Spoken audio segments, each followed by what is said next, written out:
तो दोस्तों चले लेकर आ चुके हैं 17 फरवरी एग्जाम्स की तैयारी के लिए क्लास 10th वालों के लिए मैथमेटिक्स का दोस्तों काफ़ी important viral objective type question जो आप सभी को यहाँ पे डायरेक्ट देखने को मिलेंगे छपरेगा दोस्तों इस वीडियोस के माध्यम से। जितने भी क्वेश्चन मैं बता रहा हूँ सारे क्वेश्चन आने वाले हैं, इसलिए एक एक क्वेश्चन बहुत ही इंपॉर्टेंट है। शुरू से लेकर अंत तक जरूर देखिएगा। जितने भी छात्र मैट्रिक हैं दोस्तों इस वीडियो को लाइक करके शेयर जरूर कीजिए, सभी छात्रों में शेयर जरूर कर दीजिए, ठीक है। और हाँ दोस्तों, जितने भी चैनल को सब्सक्राइब नहीं किया तो जल्दी से कर लीजिए, वीडियो के नीचे लाल रंग में सब्सक्राइब बटन होगा दबा दीजिए और साथ में दोस्तों बेल आइकन को दबाना मत भूलिएगा, ठीक है ना। चलिए दोस्तों हम लोग एक एक प्रश्न को देखने, बहुत ही इंपॉर्टेंट है, सारे क्वेश्चन छपेगा दोस्तों 17 फरवरी के एग्जाम में, है ना। तो चलिए दोस्तों काफ़ी सारे क्वेश्चन लेकर आने वाला हूँ आप सभी के लिए। इसी तरीके का आप लोग को प्रश्न सेट मिलने वाले जिसमें 100 ऑब्जेक्टिव रहेंगे, जिसमें आपको 50 का ही जवाब देना है। 30 आपको लघु उत्तरीय रहेंगे जिसमें 15 का जवाब देना है। 8 आपको दीर्घ उत्तरीय रहेंगे जिसमें से 4 का जवाब देना है ना। तो ये सारे प्रश्न आप लोग को इसी तरीके के क्वेश्चन पेपर मिलने वाले हैं इंटर सेकेंडरी स्कूल एग्जामिनेशन।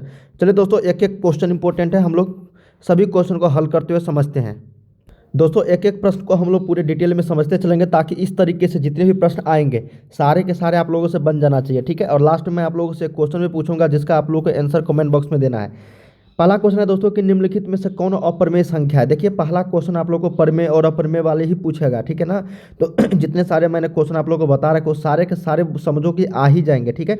अब देखिए दोस्तों, अपरिमेय संख्या जिसका पूर्ण वर्ग नहीं हो, है ना, उसको हम लोग क्या बोलते हैं, अपरिमेय संख्या, ठीक है। और जिसको हम लोग p/q के रूप में नहीं लिख सकते हैं उसको अपरिमेय संख्या बोलते हैं। देख लेते हैं, √64/36 को लिख सकते हैं क्या? 8/6 बिल्कुल लिख सकते हैं, ये परिमेय हो गया। √81 का 9, फिर देखो √15 को हम लोग नहीं लिख सकते हैं p/q में, या फिर पूर्ण वर्ग है भी नहीं, तो यही अपरिमेय संख्या हो जाएगा। तो ऑप्शन नंबर इसका सी जो है ये करेक्ट हो जाएगी, ठीक है। और नेक्स्ट जो यहाँ पे देखो 4 नंबर की 49 का रूट अंडर निकालोगे तो 7/9, तो देखो ये भी परिमेय संख्या हो गया। इसलिए मेरा जो आंसर हो जाएगा ऑप्शन नंबर सी के साथ चलना है आप लोगों को, ठीक है। चलिए अगला प्रश्न देखते हैं। कहा गया है कि निम्नांकित में कौन बहुपद नहीं है। तो बहुपद का मतलब ये होता है दोस्तों, है ना, चाहे 2 घात वाले हो, 1 घात वाले हो, त्रिघात वाले हो, है ना। देखिए मैं आप लोगों को बहुपद नहीं पहचानने का नियम बताता हूँ। बहुपद पहचानने का तो काफ़ी सारे नियम है, लेकिन बहुपद नहीं पहचानने का नियम बताता हूँ। जिस भी पद में, जिस भी इक्वेशन वाले पद में √x आ गया, ठीक है, क्या आ गया दोस्तों यहाँ पे √x आ गया, x बटा मतलब इस तरीके से 1/x आ गया, या फिर x के पावर -1 आ गया, ठीक है, और या फिर 1/√x आ गया, या फिर एक और दोस्तों x के पावर 2/3। मतलब ये 5 चीज़ जो है ना यहाँ पे दोस्तों, इसको हटा दो 4 नंबर वाले को, 4 नंबर तो यही वाला 1/1, ये शब्द आए ना, ये मतलब आपको देखने को मिलेंगे, तो ये सारे बहुपद नहीं होंगे। क्या होगा? बहुपद नहीं होंगे, ठीक है। तो इस तरीके से आपको समझना। अब देख लेते हैं दोस्तों, इसमें से देखो बहुपद नहीं है, -7 है, ये बहुपद है। y² + √2 नहीं, √x वाला मैंने बोला है कि ये रहना चाहिए, तो नब तब नहीं होगा, ये भी होगा। अब देखिए यहाँ आ गया √x, ये बहुपद नहीं है, तो ऑप्शन नंबर हम लोग को सी के साथ चलना है। ऑप्शन डी देखो, ये भी बहुपद है आपका, द्विघात बहुपद। मैंने क्या बताया दोस्तों, एक बार फिर से, जिंदगी भर नहीं भूलोगे, ठीक है ना। देख लो, जो भी संख्या में √x रहे, 1/x रहे, x के पावर -1 रहे, x के पावर 2/3, मतलब 2/3 के जगह पे 1/2। ये एक उदाहरण के लिए मैं बता रहा हूँ कि x के पावर में बट्टा में नहीं होनी चाहिए, x² होना चाहिए, अब बट्टा में ये 2/3 नहीं होनी चाहिए। समझ में आ रही ना। तो चलिए ये आपको यहाँ पे 4 चीज़ आपको समझ लेना कि ये बहुपद में नहीं होनी चाहिए, तब ये बहुपद नहीं कहलाएगा, है ना। ये सारे शब्द है, ये सारे चिन्ह है दोस्तों, इस तरीके के देखने को मिलेंगे, तो ये सारे बहुपद नहीं होंगे। जैसे यहाँ पे देखो ये बहुपद। चलिए आज के बाद कभी गलती मत करना। Next question 3rd number. देखिए दोस्तों मैं थोड़ा सा समय दे रहा हूँ आप लोगों को ताकि आप लोगों के लिए ही बेनिफिट हो, तो एक एक प्रश्न को समझते चलेंगे। नेक्स्ट है, यदि sin थीटा का मान 3/5 हो तो cos थीटा का मान क्या होगा। काफ़ी सिंपल प्रश्न है दोस्तों। sin थीटा का मान 3/5 है, तो इसका मतलब क्या हुआ बताओ। 3/5 का मतलब क्या हुआ, p/h है ना, लंब बटा कट। यहाँ से हम लोग क्या करेंगे, b का मान निकालेंगे, तो √5 का स्क्वायर -3 का स्क्वायर कितना, 2 आ जाएगा, होगा ना। नहीं 2 नहीं आएगा, ठीक है ना, 4 आएगा। क्यों? क्योंकि देखो √25 में से 9 घटाओगे तो कितना आएगा, √16 ना, तो √16 का वैल्यू क्या होता है, 4। तो अब हम लोग cos थीटा का वैल्यू निकाल लेंगे। cos थीटा का मान b/h मतलब आधार बटा कर्ण, आधार कितना निकला 4, और कर्ण कितना है 4/5। देख ले किस ऑप्शन में भाई, ऑप्शन नंबर ए में, यही आपका आंसर हो जाएगी। ऑप्शन नंबर ए के साथ चलेंगे 3rd में। अगला प्रश्न देखिए दोस्तों, मैं आप लोगों को फिर से बता दूं, 100 क्वेश्चन में आपको 50 का ही जवाब देना है। बहुत इंपॉर्टेंट रहते हैं दोस्तों आप सभी के लिए। ऑब्जेक्टिव में 50 में 50 मतलब 100 में 100 दोस्तों, है ना। 17 फरवरी को छपेगा दोस्तों पूरे के पूरे प्रश्न, है ना। चलिए नेक्स्ट क्वेश्चन 4 नंबर। यदि 2 cos थीटा का मान रूट अंडर थ्री के बराबर हो तो थीटा का वैल्यू क्या होगा। काफ़ी सिंपल प्रश्न है और इजी भी है ना। तो यहाँ से निकाल लेते भाई, कॉस थीटा का मान उधर लेके जाएंगे तो रूट 3/2 हो जाएगी। तो रूट 3/2 कितना मान बराबर होता है, तो ये होता है कॉस 30 डिग्री के बराबर, है ना। तो कॉस से कॉस गया तो बता कितना, थीटा का मान 30 डिग्री। ऑप्शन नंबर सी के साथ चलेंगे। काफ़ी सिंपल प्रश्न था भाई।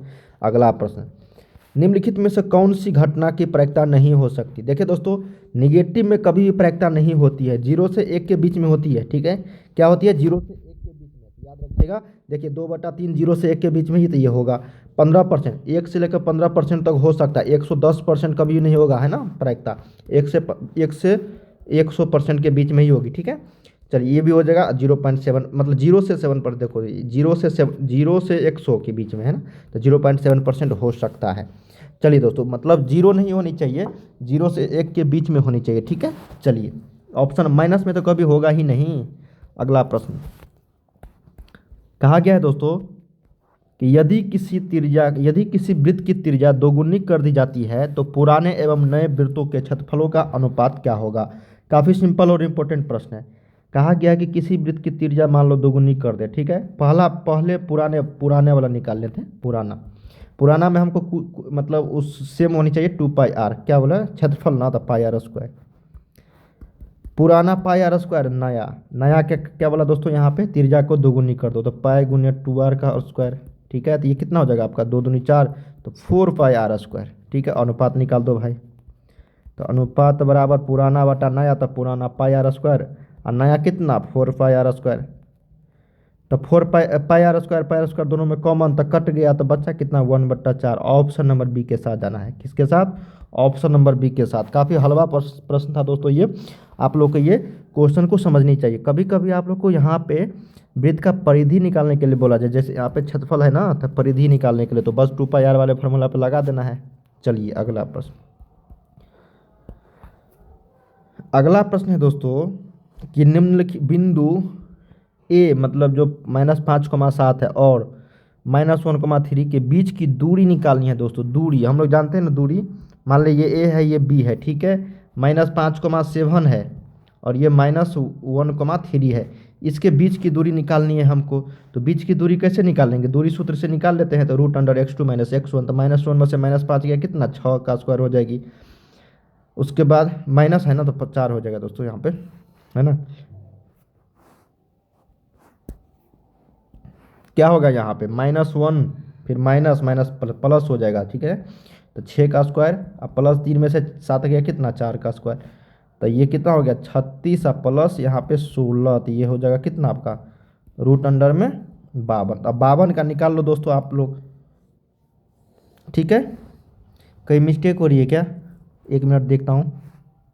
हाँ दोस्तों, यहाँ पे मिस्टेक हो रही है ना। माइनस में से अगर देखो -1 माइनस -5, तो ये प्लस ना हो जाएगा 5, तो -1 + 5 का स्क्वायर, तो 4 का स्क्वायर हो जाएगा ना ये। तो ऐसे करेंगे √4 का स्क्वायर प्लस 4 का स्क्वायर, ठीक है। तो √32 आया ये। तो 32 का यहाँ पे वैल्यू जो निकालेंगे दोस्तों, √अंडर हटाएंगे तो ये कितना आ जाएगा आपका, ये आ जाएगा 4√2 के बराबर, ठीक है। ऑप्शन नंबर सी के साथ जाना, थोड़ा सा मिस्टेक हो गई थी, ठीक है। चलिए अगला प्रश्न, 8 नंबर, बाह्य स्पर्श करने वाले दो वृत्तों के उभयनिष्ठ स्पर्श रेखाओं की संख्या कितनी होती है। क्या कहा गया है, बाह्य स्पर्श करने वाले दो वृत्तों के, मान लो ये वृत्त है दोस्तों एक, और ये बाह्य, तो बाह्य मतलब स्पर्श करिए, तो ये मान लो दोनों वृत्त है, ये मान लो आपका ये दोनों वृत्त है, ठीक है। कहा गया है कि दो वृत्तों के उभयनिष्ठ स्पर्श रेखाओं की संख्या कितनी होगी। तो मान लो कि एक तो ऐसा होगा, एक ऐसा होगा, एक ऐसा हो जाएगा, होगा ना। तो टोटल कितने, टोटल 3 स्पर्श रेखाएं होंगे, कितने, ऑप्शन नंबर सी के साथ आएंगे, टोटल 3 स्पर्श रेखाएं। अगला प्रश्न, कहा गया है दोस्तों कि द्विघात बहुपद के शून्यांकों की संख्या कितनी होती है। तो दो, द्विघात द्विघात मतलब दो, है ना। क्वाड्रिक इक्वेशन के कितने शून्यक, 2 होंगे, ऑप्शन नंबर ए। त्रिघात के 3, रैखिक बहुपद के 1, है ना। चलिए 10 नंबर क्वेश्चन है दोस्तों, कहा गया कि यदि बहुपद px का मान x² - 2x + 5 में शून्यांक अल्फा और बीटा हो तो अल्फा प्लस बीटा का मान क्या होगा। काफ़ी सिंपल है भाई। तो अल्फा प्लस बीटा का मान हम लोग जानते हैं दोस्तों, -b/, क्या होता है आपका, a होता है। तो -b के जगह पे कितना है, -2/1, तो ये माइनस माइनस प्लस हो जाएगा, ऑप्शन नंबर सी। 10 का क्या हो जाएगा दोस्तों, ऑप्शन नंबर सी के साथ जाएंगे, ग के साथ। ठीक है, चलिए दोस्तों अब हम लोग कुछ करते हैं क्वेश्चन जो आप लोगों को ऑप्शंस में रहेंगे, लेकिन मैं यहाँ पे आप लोगों को फिल इन द ब्लैंक्स के रूप में बता रहा हूँ। कहा गया है कि वितरण में अधिकतम बारंबारता वाला वर्ग जो कहलाता है वो कहलाता है बहुलक। क्या कहलाता है, बहुलक। वितरण में अधिकतम बारंबारता, बारंबारता मतलब जो बार बार आ रही है ना, जैसे यहाँ पे देखो 1 2 1 3 1 5 है ना, 4 2। अब इसमें बहुलक कितना है, बहुलक मतलब क्या हुआ, जो सबसे ज़्यादा बार आया है तो एक ना, बहुलक एक, तो वही होता है दोस्तों कि वितरण में अधिकतम बारंबारता वाला वर्ग क्या कहलाता है, तो बहुलक वर्ग कहलाता है। अगला प्रश्न, कहा गया कि जब किसी अनुक्रम के पद किसी नियम के तहत लिखे जाते हैं तो उसे क्या कहते हैं। काफ़ी शानदार प्रश्न है ये। कहा जाता है उससे हम लोग बोलते हैं दोस्तों समांतर श्रेणी। जब किसी अनुक्रम के पद किसी नियम के तहत लिखे जाते हैं, जैसे 1 2 3, ये क्या है दोस्तों, इसको हम लोग एपी बोलेंगे, है ना, समांतर श्रेणी, या फिर सरेढ़ी बोलेंगे। ठीक है, सरेढ़ी। ऑप्शन यहाँ पे सरेढ़ी लिखना है आप लोगों को। अगला, पाई क्या, कौन सी संख्या, अपरिमेय संख्या लिख देना, अपरिमेय संख्या। आपको ऑप्शन दिए जाएंगे। 3 घात वाले बहुपद को क्या बोलते हैं, त्रिघाती बहुपद। त्रिघात भी लिखोगे तो चलोगे, या फिर त्रिघाती भी लिखोगे, बात एक ही है। अब देखिए 15 नंबर है कि दिए गए चित्र में, ये चित्र है दोस्तों, दिए गए चित्र में कोण त्रिभुज एबीसी में कोण ए का मान 90 डिग्री है। चलिए ये 90 डिग्री है। एडी लंब बीसी है, चलिए एडी लंब बीसी हो गया, ओके। बीडी का मान 90 सेंटीमीटर, बीडी कहाँ गया, हाँ बीडी का मान ये है 9 सेंटीमीटर। सीडी का मान है 4 सेंटीमीटर, ओके। तो एडी की लंबाई बताइए, एडी मतलब इसका लंबाई बतानी है, बताओगे ना, बता दोगे कि नहीं बता दोगे, बताओ।